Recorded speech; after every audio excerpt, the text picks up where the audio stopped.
Hello students, तो कैसे हैं आप सभी। आई होप आप बहुत अच्छे से होंगे और एग्जाम्स की प्रिपरेशन में लगे होंगे। तो आज की क्लास जो है रहेगी सीटेट पेपर नंबर 2 के लिए और एसएसटी का ये पोर्शन मैं आपके लिए लेकर आई हूँ। बहुत इंपॉर्टेंट टॉपिक आज की क्लास में आपके लिए लेकर आई हूँ। और सीटेट के अलावा अगर एचपीआरसी के किसी एग्जाम की प्रिपरेशन आप कर रहे हो तब भी आपके लिए ये बहुत इंपॉर्टेंट क्लास रहने वाली है। एचपी सेट के एग्जाम के लिए भी बहुत ज़्यादा इंपॉर्टेंट ये क्लास जो है वो रहने वाली है। चलिए शुरू करें आज की ये क्लास। तो क्लास का जो टॉपिक रहेगा वो रहेगा भारत के प्रधानमंत्री और मंत्रिमंडल। ठीक है, prime minister and councils of ministers of India. ठीक है, ये वाला हमारा टॉपिक जो रहेगा, इससे रिलेटेड हम 30 एमसीक्यू आज की क्लास में पढ़ेंगे। तो बहुत इंपॉर्टेंट ये क्लास रहने वाली है क्योंकि ये जो टॉपिक है भारत के प्रधानमंत्री और मंत्रिमंडल, ये एक ऐसा टॉपिक है जिसमें से बहुत सारे क्वेश्चन जो हैं मैक्सिमम एग्जाम्स में पूछे जाते हैं। तो चलिए शुरू करते हैं। क्लास बहुत ज़्यादा लंबी नहीं रहेगी, 30 एमसीक्यूज हम पढ़ेंगे जैसे कि हर क्लास में होते हैं। तो बहुत ज़्यादा लंबी क्लास नहीं होने वाली है। क्लास को एंड तक ज़रूर देखना है, पेशेंस के साथ क्लास में बैठना है और अपनी नोट्स वाली डायरी लेकर ज़रूर बैठना है। ठीक है, बाकी चैनल को आपने अभी तक सब्सक्राइब नहीं किया है या फिर आप चैनल पर नए आए हो, पहली बार आए हो, तो प्लीज़ चैनल को सब्सक्राइब ज़रूर कर लें। साथ में लगे बेल आइकन को प्रेस कर दें ताकि आने वाले हर वीडियो की नोटिफिकेशन आपके पास पहुंच जाए। चैनल का नेम है online study with Saroj. Please जरूर सब्सक्राइब कर लें और क्लास को लाइक कर दें। अगर आपको क्लास अच्छी लगती है तो प्लीज क्लास को जरूर लाइक करें क्योंकि आपका एक लाइक बहुत मायने रखता है। बाकी आपका कोई सुजेशन रहता है या आपका कोई क्वेरी रहती है तो आप मुझे कमेंट कर सकते हो और अपने फ्रेंड्स के साथ इस क्लास को जरूर शेयर कीजिए। एक बार चैनल पर जाकर जरूर विजिट कीजिए, बहुत सारी इंपॉर्टेंट क्लासेस, बहुत सारे इंपॉर्टेंट टॉपिक्स आपको मिल जाएंगे। ठीक है, तो प्लीज चैनल पर जरूर एक बार विजिट कीजिए। चलिए बिना टाइम गवाए शुरू करते हैं आज की ये क्लास। तो क्लास का जो फर्स्ट क्वेश्चन रहेगा वो है कि जो भारतीय संविधान है उसके किस अनुच्छेद के तहत भारत के प्रधानमंत्री की नियुक्ति जो है वो की जाती है। ठीक है, प्राइम मिनिस्टर ऑफ इंडिया की नियुक्ति कौन से आर्टिकल के तहत जो है वो की जाती है। तो संविधान का कौन सा आर्टिकल है, क्या वो 72 है, 74 है, 75 है या 80 है। तो आर्टिकल 75 ये कहता है कि भारत का एक प्रधानमंत्री होगा। ठीक है, आर्टिकल 75 में ये कहा जाता है कि भारत में एक प्रधानमंत्री की नियुक्ति जो है वो की जाएगी। ठीक है, जो मंत्रिपरिषद का मंत्रिमंडल का प्रधान होगा। ठीक है, तो ये प्रधानमंत्री की नियुक्ति आपने देखना है 75 में है, आर्टिकल 75 में। ठीक है, नेक्स्ट क्वेश्चन है कि भारत में वास्तविक कार्यपालिका प्रमुख, ठीक है, वास्तविक कार्यपालिका प्रमुख जो है, रियल एग्जीक्यूटिव हेड जो है वो कौन होता है। वैसे तो एग्जीक्यूटिव हेड जो रहता है वो भारत के राष्ट्रपति रहते हैं, लेकिन अगर वास्तविक की बात की जा रही है, रियल की बात की जा रही है, तो वो रहते हैं भारत के प्रधानमंत्री। ठीक है, कौन रहता है, भारत के प्रधानमंत्री जो है वास्तव में वे कार्यपालिका प्रमुख हैं। ठीक है, एग्जीक्यूटिव हेड जो है वास्तव में जो है वो प्रधानमंत्री हैं। ठीक है, तो ये इंपॉर्टेंट है। ठीक है, बहुत इंपॉर्टेंट है। नेक्स्ट है कि संघीय मंत्री परिषद, ठीक है, संघीय मंत्री परिषद जो है, यूनियन काउंसिल ऑफ मिनिस्टर्स जो है, ठीक है, उसके सामूहिक रूप से किसके प्रति उत्तरदायी होती है। तो जो संघीय मंत्री परिषद रहती है वो सामूहिक रूप से किसके प्रति उत्तरदायी होती है। क्या वो केवल राज्यसभा के प्रति उत्तरदायी रहती है, केवल लोकसभा के प्रति उत्तरदायी रहती है, राष्ट्रपति के प्रति उत्तरदायी रहती है, या फिर संसद के प्रति, दोनों सदनों के प्रति जो है वो उत्तरदायी रहती है। तो संघीय मंत्री परिषद जो है, जो council, union council of ministers है, ये केवल और केवल लोकसभा के प्रति जो है वो उत्तरदायी रहती है। ठीक है, जो लोकसभा है जिसको लोअर हाउस भी कहा जाता है, ठीक है, अपर हाउस राज्यसभा को कहा जाता है और लोअर हाउस लोकसभा को कहा जाता है। तो जो लोअर हाउस है, निम्न सदन है, उसके प्रति जो है सामूहिक रूप से उत्तरदायी मंत्री परिषद जो संघीय मंत्री परिषद जो है वो रहती है। ठीक है, तो इंपॉर्टेंट है ये क्वेश्चन। इस तरह के क्वेश्चन जो है वो एग्जाम में पूछे जाते हैं, सीटेट के एग्जाम के लिए बहुत इंपॉर्टेंट ये टॉपिक है। ठीक है, नेक्स्ट क्वेश्चन है कि मंत्रियों को विभिन्न विभागों, ठीक है, जो पोर्टफोलियोज हैं उनका आवंटन कौन करता है। ठीक है, तो विभिन्न विभाग जो दिए जाते हैं मंत्रियों को, वो किसके द्वारा उनका आवंटन जो है वो किया जाता है। ठीक है। तो प्रधानमंत्री की सलाह पर राष्ट्रपति करते हैं, क्या लोकसभा के अध्यक्ष करते हैं, प्रधानमंत्री की सलाह पर प्रधानमंत्री करते हैं, या केवल राष्ट्रपति अपनी मर्जी से आवंटन कर देते हैं, या फिर भारत के उपराष्ट्रपति की सिफारिश पर करते हैं। तो ये जो आवंटन किया जाता है मंत्रियों को उनके विभागों का, जैसे कि कोई है खाद्य मंत्री है, सड़क मंत्री है, गृह मंत्री है, ठीक है, कपड़ा मंत्री है, मतलब हर तरह के मंत्री, जो रेल मंत्री है, बहुत सारे मंत्री को जो विभाग आवंटित किए जाते हैं, बांटे जाते हैं, वो कौन करता है?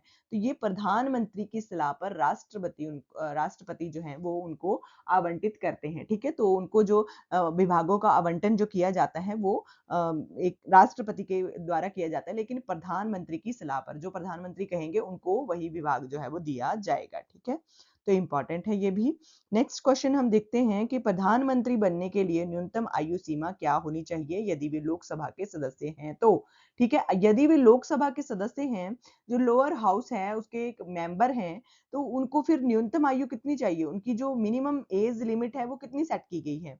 क्या वो 21 है, 25 है, 30 है या 35 है? तो ये जो मिनिमम एज सेट की गई है वो 25 वर्ष की गई है, ठीक है। और राष्ट्रपति बनने के लिए कितनी थी? राष्ट्रपति बनने के लिए 35 वर्ष आयु जो थी वो निर्धारित की गई है, ठीक है। तो लास्ट क्लास में हमने राष्ट्रपति जी के बारे में पढ़ा था, उसको भी आप जरूर जाकर चेक कर सकते हो। और भारत के राष्ट्रपति से रिलेटेड हमने जो क्वेश्चन थे वो पढ़े थे, आप उनको भी एक बार जरूर जाकर चेक करिए। बहुत इंपॉर्टेंट क्लास है वो भी, राष्ट्रपति के बारे में भी क्वेश्चन जो है वो पूछे जाते हैं एग्जाम में, ठीक है। तो आपने याद रखना है प्रधानमंत्री बनने के लिए जो आयु है वो 25 वर्ष है और राष्ट्रपति बनने के लिए 35 वर्ष है, ठीक है, उससे 10 साल बड़े, ठीक है। तो ये आपने याद रखना है। नेक्स्ट क्वेश्चन है कि किस संविधान संशोधन द्वारा मंत्री परिषद के सदस्यों की संख्या लोकसभा की कुल संख्या के 15% तक सीमित कर दी गई है? ऐसा कौन सा संविधान संशोधन किया गया था जिसके द्वारा जो मंत्री परिषद है उसके सदस्यों की संख्या जो है लोकसभा की कुल संख्या के 15% तक सीमित कर दी गई है? जैसे कि अगर लोकसभा के सदस्य अगर 500 होंगे तो फिर उसका 15% जो है उतने ही जो है मंत्री परिषद जो है वो हो सकती है, ठीक है। मंत्री परिषद के सदस्य हो सकते हैं, ठीक है। तो 15% जो है लिमिट सेट कर दी गई है। तो ये कौन सा अमेंडमेंट था, ठीक है, कौन सा कॉन्स्टिट्यूशनल अमेंडमेंट था जिसमें ये चीज जो थी वो निर्धारित या सीमित कर दी गई थी? तो वो जो अमेंडमेंट थी, वो जो संविधान संशोधन था वो था 91 नंबर का, ठीक है। 91 नंबर का जो संविधान संशोधन था उसमें जो थी वो 15% लिमिट जो थी वो सेट कर दी गई थी, ठीक है। तो ये आपने याद रखना है। नेक्स्ट क्वेश्चन है कि प्रधानमंत्री और अन्य मंत्रियों को पद एवं गोपनीयता की शपथ कौन दिलाता है? यानी कि ओथ जो है प्रधानमंत्री और अन्य मंत्रियों को वो किसके द्वारा दिलाई जाती है, ठीक है। जो ओथ दी जाती है, हमने पढ़ा था कि जो भारत के राष्ट्रपति हैं उनकी ओथ कौन करवाता है? उनकी ओथ जो है वो जो सीजेआई है वो करवाते हैं, ठीक है। और जो प्रधानमंत्री हैं उनकी ओथ किसके द्वारा करवाई जाती है? क्या वो भारत के मुख्य न्यायाधीश के द्वारा, लोकसभा के अध्यक्ष के द्वारा, भारत के राष्ट्रपति के द्वारा, या फिर भारत के उपराष्ट्रपति के द्वारा?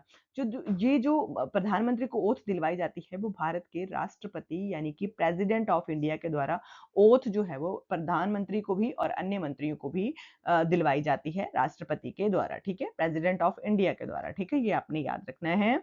नेक्स्ट है कि प्रधानमंत्री और अन्य मंत्रियों के वेतन और भत्ते किसके द्वारा निर्धारित किए जाते हैं, ठीक है। प्रधानमंत्री को भी और अन्य मंत्रियों को भी जो वेतन दिया जाता है, यानी कि उनकी जो सैलरी रहेगी, उनके भत्ते रहेंगे, वो किसके द्वारा निर्धारित किए जाते हैं? भारत के राष्ट्रपति के द्वारा, या भारतीय संसद के द्वारा, या फिर भारत के निर्वाचन आयोग के द्वारा, या केंद्रीय वित्त आयोग के द्वारा? तो ये जो भत्ते और वेतन जो निर्धारित किए जाते हैं, ये किए जाते हैं भारतीय संसद द्वारा, ठीक है, भारतीय संसद के द्वारा, ठीक है। और संसद 3 अंगों से, 3 चीजों से मिलकर बनती है। राष्ट्रपति होते हैं और लोकसभा होती है, राज्यसभा होती है, ठीक है। तो ये चीज डिसाइड करती है कि जो प्रधानमंत्री है और अन्य मंत्री हैं उनको कितना वेतन और भत्ता जो है वो दिया जाएगा, ठीक है। तो भारतीय संसद आपने याद रखना है। नेक्स्ट क्वेश्चन है, क्लास साथ साथ में क्लास को लाइक जरूर करते रहिए। अगर आपने अभी तक नहीं किया है तो प्लीज क्लास को लाइक जरूर कर दें, कमेंट जरूर कर दें। आप मुझे बता सकते हो कि आपको क्लास जो है वो कैसी लग रही है, ठीक है। नेक्स्ट क्वेश्चन हम देखते हैं कि यदि भारत के प्रधानमंत्री अपने पद से इस्तीफा यानी कि रेजिग्नेशन दे देते हैं तो संपूर्ण मंत्रिपरिषद पर क्या प्रभाव पड़ता है। ठीक है, अगर मान लो कि प्राइम मिनिस्टर ऑफ इंडिया जो है अपना रेजिग्नेशन देते हैं तो फिर वो जो मंत्रिपरिषद है, जो संपूर्ण मंत्रिपरिषद है, उसके ऊपर क्या इफेक्ट पड़ेगा। ठीक है, उसके ऊपर क्या प्रभाव पड़ेगा।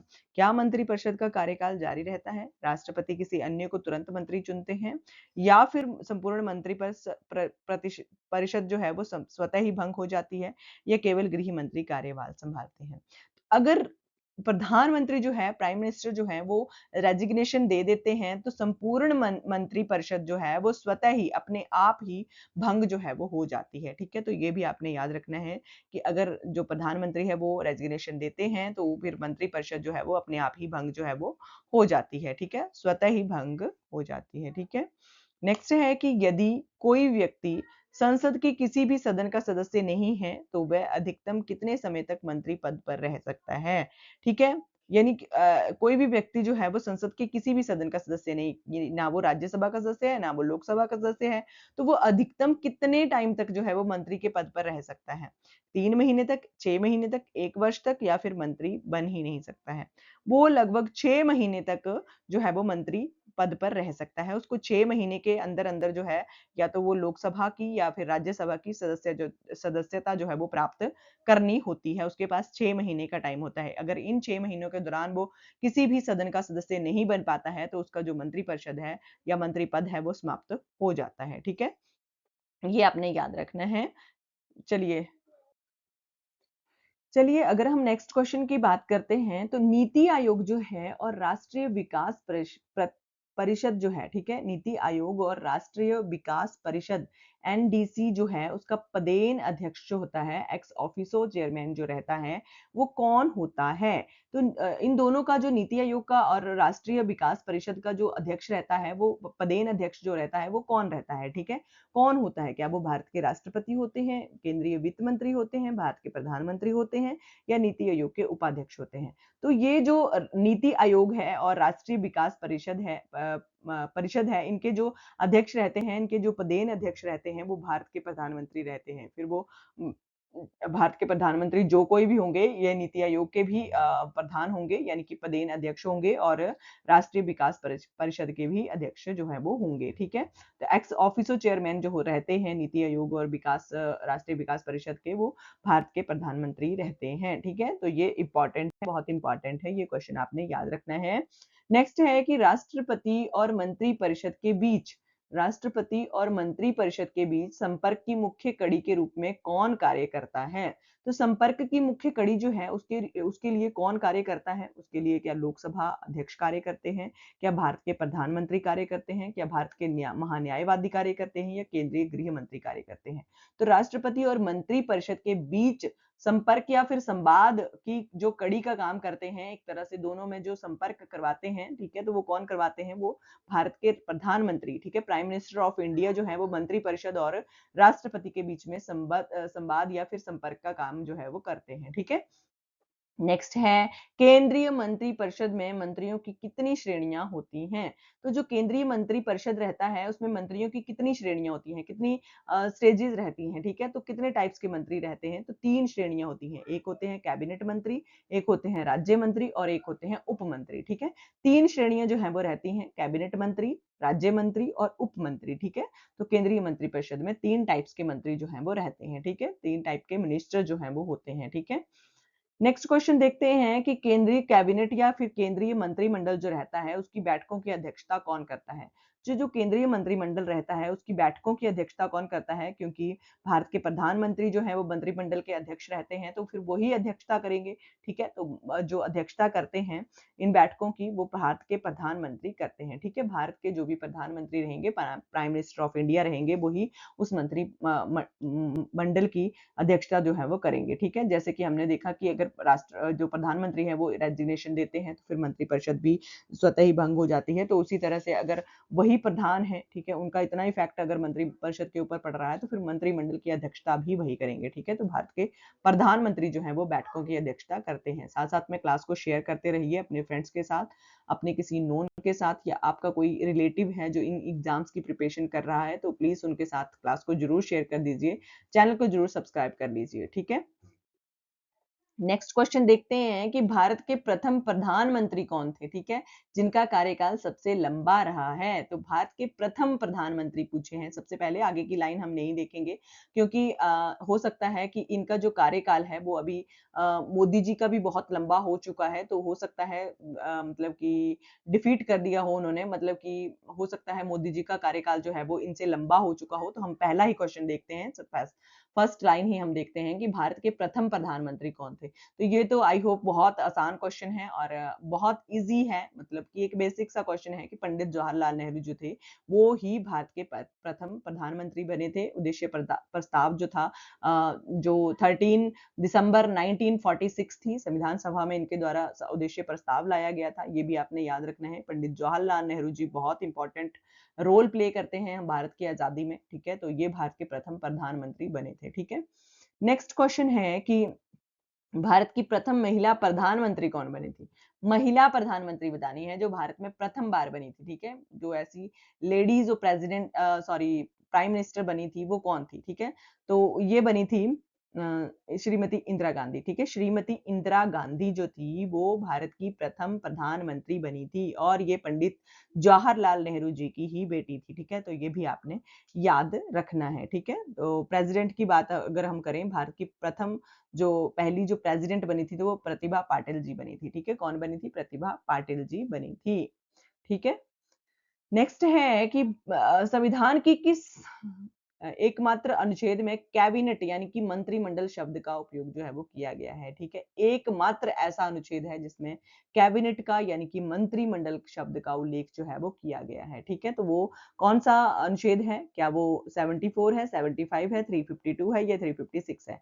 तो वो जो 352 अनुच्छेद है, ठीक है, 352 यानी कि 352 जो आर्टिकल है उसमें जो है वो एकमात्र ऐसा अनुच्छेद है, एकमात्र ऐसा आर्टिकल है जिसमें कैबिनेट और मंत्रिमंडल शब्द का उल्लेख भी किया गया है, ठीक है। इस तरह के इंटरेस्टिंग क्वेश्चन जो हैं वो एग्जाम्स में पूछे जाते हैं, ठीक है। तो आपने ये जरूर याद रखने हैं, ठीक है। नेक्स्ट है लोकसभा में बहुमत दल का नेता, ठीक है। लोकसभा में बहुमत दल का नेता leader of the majority party जो रहता है वो कौन होता है, ठीक है। तो वही जो है वो आगे जाकर जो है वो भारत के प्रधानमंत्री बनते हैं, ठीक है। बहुमत दल जिसमें जिसने भी लोकसभा में बहुमत अपना पेश कर दिया, फिर उसका जो लीडर उनका जो उस पार्टी का जो लीडर रहता है वही जो है वो भारत के प्रधानमंत्री जो है वो बनते हैं, ठीक है। Leader of the majority party जो है वो भारत के प्रधानमंत्री होते हैं, ठीक है। तो ये आपने याद रखना है। नेक्स्ट है कि यदि कोई मंत्री सरकार या कैबिनेट के किसी निर्णय से असहमत हो, ठीक है, उसकी जो एक तरह से सहमति ना हो तो उसके पास फिर क्या संवैधानिक विकल्प होता है, ठीक है। तो कोई भी मंत्री अगर सरकार के किसी भी फैसले से या फिर कैबिनेट के किसी भी निर्णय से जो है वो असहमत रहता है तो फिर उसके पास क्या संवैधानिक विकल्प रहता है कि वो अपना असहमति जो है वो उसको जता सके, ठीक है। तो उसके उसको जो है अपने मंत्री पद से त्याग पत्र देना पड़ता है, ठीक है। अगर वो असहमत है कैबिनेट के किसी भी फैसले से तो फिर उसको अपना त्याग पत्र जो है रेजिग्नेशन जो है फिर वो देनी पड़ती है, ठीक है। तो वो अपने मंत्री पद से त्याग पत्र दे सकता है, ठीक है।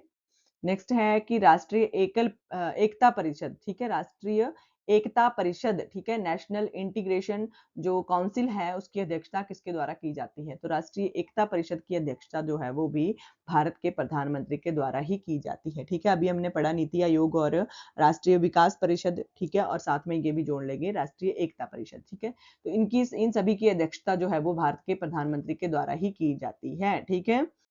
और वास्तविक जो एक तरह से संघीय प्रधान रहते हैं वो भी यही रहते हैं।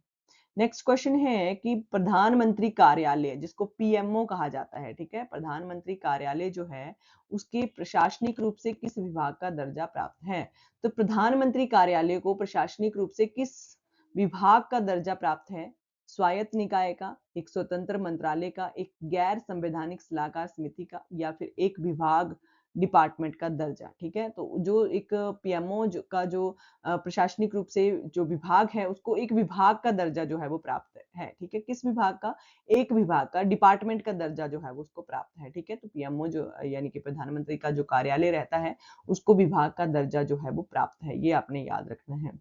नेक्स्ट है कि भारत के संविधान में उप प्रधानमंत्री, ठीक है, डिप्टी प्राइम मिनिस्टर के पद के बारे में क्या प्रावधान है? क्या डिप्टी प्राइम मिनिस्टर होते हैं, ठीक है। तो ये क्या उसके उसके लिए उसके पद के बारे में कोई प्रावधान दिया गया है संविधान में, ठीक है। तो यह एक पूर्ण संवैधानिक पद है। उसका उल्लेख जो है अनुच्छेद 75 में है। 75 में तो प्रधानमंत्री का उल्लेख है। ये एक गैर संवैधानिक या अतिरिक्त संवैधानिक पद है, ठीक है। इसकी नियुक्ति मुख्य न्यायाधीश के द्वारा की जाती है। बिल्कुल भी नहीं, यह एक गैर संवैधानिक या फिर अतिरिक्त संवैधानिक पद है, ठीक है। तो ये इसका सही उत्तर रहेगा, ठीक है। गैर संवैधानिक है और अतिरिक्त संवैधानिक पद है, ठीक है, ठीक है, डिप्टी प्राइम मिनिस्टर का, ठीक है। आपने कभी सुना है कि भारत में कोई उप प्रधानमंत्री हुआ है? नहीं हुआ है अभी तक, ठीक है। तो उपराष्ट्रपति तो होते हैं लेकिन उप प्रधानमंत्री अभी तक नहीं हुए हैं, ठीक है। नेक्स्ट है कि भारत के पहले उप प्रधानमंत्री कौन थे, ठीक है। तो भारत के जो प्रथम डिप्टी प्राइम मिनिस्टर बने थे वो कौन बने थे? वो बने थे सरदार वल्लभ भाई पटेल जी, ठीक है। सरदार वल्लभ भाई पटेल जी बने थे, जो एक गैर संवैधानिक और अतिरिक्त संवैधानिक पद है, ठीक है। तो डिप्टी जो प्राइम मिनिस्टर बने हैं, सॉरी एक बार बने हैं, वो कौन बने हैं? वो सरदार वल्लभ भाई पटेल बने हैं, ठीक है। तो ये पहले उप प्रधानमंत्री थे भारत के, ठीक है। तो ये आपने याद रखना है। चलिए नेक्स्ट क्वेश्चन देखते हैं कि किसी केंद्रीय मंत्री को पद से हटाने या फिर बर्खास्त करने की सिफारिश राष्ट्रपति से कौन कर सकता है? यदि कोई केंद्रीय मंत्री है, ठीक है, तो फिर उसको पद से हटाने या फिर उसको बर्खास्त करने के लिए, उसको पद से हटाने के लिए जो सिफारिश की जाती है राष्ट्रपति के साथ, ये कौन कर सकता है? ये भारत के मुख्य न्यायाधीश कर सकते हैं, भारत के प्रधानमंत्री कर सकते हैं, लोकसभा अध्यक्ष कर सकते हैं या फिर संसद की प्रवर समिति कर सकती है। तो भारत के जो प्रधानमंत्री हैं वो राष्ट्रपति से सिफारिश करेंगे कि अगर किसी भी मंत्री को पद से हटाना हो तो, ठीक है। फिर उसको पद से राष्ट्रपति ही हटा सकते हैं, ठीक है। प्रधानमंत्री केवल उसकी सिफारिश कर सकते हैं, जिसके साथ? राष्ट्रपति के साथ, ठीक है। नेक्स्ट है कि केंद्रीय मंत्रिपरिषद का मुखिया या प्रधान कौन होता है? केंद्रीय मंत्रिपरिषद का जो प्रधान या फिर मुखिया रहता है वो भारत के प्रधानमंत्री ही रहते हैं, ठीक है। कौन रहते हैं? भारत के प्रधानमंत्री ही मंत्रिपरिषद के मुखिया या फिर प्रधान जो है वो होते हैं, ठीक है। नेक्स्ट है कि भारत के प्रधानमंत्री अपना इस्तीफा किसको सौंपते हैं? अपना रेजिग्नेशन जो है वो किसे देते हैं, ठीक है। भारत के जो प्रधानमंत्री रहते हैं, प्राइम मिनिस्टर ऑफ इंडिया रहते हैं, वो अपना रेजिग्नेशन अगर देना चाहें तो वो किसको देते हैं, ठीक है। लोकसभा अध्यक्ष को देंगे या भारत के राष्ट्रपति को देंगे या भारत के मुख्य न्यायाधीश को देंगे या फिर भारत के दोनों सदनों को देंगे। वो अपना रेजिग्नेशन जो है वो भारत के राष्ट्रपति को देंगे, ठीक है। क्योंकि भारत के जो राष्ट्रपति हैं उन्होंने ही उसको ओथ वगैरह दिलवाई होती है, तो वो अपना जो रेजिग्नेशन है वो राष्ट्रपति को ही देंगे, ठीक है। उपराष्ट्रपति ने भी अगर रेजिग्नेशन देना होगा तो वो भी राष्ट्रपति को ही देंगे, ठीक है। तो ये भी आपने याद रखना है। और अगर राष्ट्रपति ने रेजिग्नेशन देना होगा तो वो उपराष्ट्रपति को देंगे, ठीक है। तो ये छोटी छोटी बातें आपने याद रखनी है। प्रधानमंत्री अपना इस्तीफा जो है वो राष्ट्रपति को सौंपते हैं। नेक्स्ट है कि भारतीय संविधान का अनुच्छेद 74 जो है किससे संबंधित है? तो अनुच्छेद 74 जो है वो किससे संबंधित है? क्या वो राष्ट्रपति की सहायता और सलाह देने के लिए मंत्रिपरिषद होगी? क्या वो भारत प्रधानमंत्री की नियुक्ति की प्रक्रिया से संबंधित है? क्या वो मंत्रियों के वेतन और भत्तों से संबंधित है? क्या वो महान्यायवादी की नियुक्ति से संबंधित है? तो ये 74 जो है, 75 तो हमने देख लिया कि भारत के प्रधानमंत्री की नियुक्ति के प्रावधान से संबंधित है, लेकिन जो 74 है वो राष्ट्रपति को सहायता और सलाह देने के लिए मंत्रिपरिषद होगी, इसके बारे में है, ठीक है। तो आर्टिकल जो 74 है वो राष्ट्रपति को सहायता और सलाह देने के लिए जो मंत्रिपरिषद है उसका गठन जो है वो किया जाता है, ठीक है। तो उसकी बात 74 में की गई है, ठीक है। 75 में प्रधानमंत्री के जो नियुक्ति है उसके संबंधित ये आर्टिकल है 75, ठीक है। नेक्स्ट क्वेश्चन है कि भारत में ऐसे कौन से एकमात्र प्रधानमंत्री थे जिनकी मृत्यु देश के बाहर हुई थी? बहुत बहुत बहुत इंपॉर्टेंट क्वेश्चन है, वेरी वेरी वेरी इंपॉर्टेंट ये क्वेश्चन है कि इनका जो निधन है वो देश के बाहर यानी कि विदेश में हुई थी, ठीक है। तो एकमात्र ऐसे प्रधानमंत्री थे जो दौरे के दौरान यानी कि वो अपना विजिट कर रहे थे किसी अन्य देश में, उनकी मृत्यु वहां पर हो गई थी। तो वो कौन से प्रधानमंत्री थे? क्या वो जवाहरलाल नेहरू थे, लाल बहादुर शास्त्री थे, इंदिरा गांधी थी या फिर राजीव गांधी थे? तो लाल बहादुर शास्त्री जो थे इनकी मृत्यु जो थी देश के बाहर हुई थी, ठीक है। तो इनकी जो मृत्यु हुई थी, ये हुई थी ताशकंद के समझौते के दौरान, ठीक है? 1966 में इन्होंने ताशकंद का समझौता किया था, समझौते के ऊपर हस्ताक्षर किए थे, उसके कुछ घंटे के बाद ही इनकी जो मृत्यु थी वो हो गई थी, ठीक है? तो ये आपने याद रखना है, इनकी मृत्यु देश के बाहर हुई थी, ठीक है? नेक्स्ट क्वेश्चन देखते हैं कि वर्ष 1975 में 1975 में भारत में लगाए गए आंतरिक आपातकाल के दौरान देश के प्रधानमंत्री कौन थे? तो एक तो हमारा क्वेश्चन ये बन गया कि आंतरिक जो आपातकाल था वो कब लगा था भारत में? तो 1975 में लगा था और उ उस टाइम पे भारत के प्रधानमंत्री कौन थे? तो ये आपने याद रखना है, क्या वो मोरारजी देसाई थे? क्या वो लाल बहादुर शास्त्री थे? क्या वो श्रीमती इंदिरा गांधी थी? क्या वो चौधरी चरण सिंह थे? तो उस टाइम पे जो भारत के प्रधानमंत्री थे वो श्रीमती इंदिरा गांधी जी थी, जो कि भारत की पहली महिला प्रधानमंत्री भी रह चुकी हैं, ठीक है? तो वो उस टाइम पे प्रधानमंत्री थी जब भारत में आंतरिक आपातकाल जो था उसकी घोषणा की गई थी, ठीक है? तो श्रीमती इंदिरा गांधी जी का नाम आपने याद रखना है, 1975 में ये प्रधानमंत्री भारत की थी। नेक्स्ट क्वेश्चन और लास्ट क्वेश्चन आज की क्लास का। तो संसद के किसी भी सदन का सदस्य रहे बिना प्रधानमंत्री बनने वाले पहले व्यक्ति कौन थे? तो किसी भी सदन का सदस्य ना होने के कारण भी वो भारत के प्रधानमंत्री बने थे, तो वो ऐसे पहले व्यक्ति कौन थे? तो एच डी देवेगौड़ा थे, पीवी नरसिंहा राव थे, मनमोहन सिंह थे या इंद्र कुमार गुजराल थे। तो वो किसी भी सदन का सदस्य नहीं थे, ना वो राज्यसभा के सदस्य थे, ना वो लोकसभा के सदस्य थे, ठीक है? तो 6 महीने का टाइम जो है वो आपको पता है मिलता है, ठीक है? उतने टाइम में सदस्यता जो है वो प्राप्त करनी होती है। लेकिन जब भी ये प्रधानमंत्री बने थे, तो ये किसी भी सदन का सदस्य नहीं थे, तो ये ऐसा करने वाले पहले व्यक्ति थे। तो ये कौन थे? ये थे पीवी नरसिंहा राव, ठीक है? पीवी नरसिंहा राव जो थे, ये भारत के प्रधानमंत्री बिना किसी भी सदन का संसद के किसी भी सदन का सदस्य रहने के बावजूद भी भारत के प्रधानमंत्री जो थे, ये बने थे, ठीक है? तो आई होप कि आपको क्लास अच्छी लगी होगी। आज की क्लास के लिए बस इतना ही। मिलते हैं आपसे नेक्स्ट क्लास में। चलिए आज की क्लास को प्लीज़ लाइक ज़रूर कर दें और चैनल को ज़रूर सब्सक्राइब कर लें क्योंकि इसी तरह की और भी बहुत सारी क्लासेस जो हैं आपको मिलने वाली हैं इसी चैनल पे। क्लास को लाइक करें, कमेंट कर दें मुझे अगर आपका कोई सजेशन है, आपका कोई क्वेरी है या फिर कुछ भी आपको लगता है कि मुझे किसी चीज़ में सुधार करने की ज़रूरत है या फिर बेसिकली किसी टॉपिक के ऊपर आपको कोई अलग से वीडियो चाहिए तब भी आप मुझे कमेंट कर सकते हो। अपने फ्रेंड्स के साथ या फिर अपने किसी भी रिलेटिव या नोन के साथ जो भी इन एग्ज़ाम्स की प्रिपरेशन कर रहे हैं, उनके साथ इस क्लास को ज़रूर शेयर कर दीजिए। तो आज की क्लास के लिए बस इतना ही। Thank you for watching. मिलते हैं नेक्स्ट क्लास में।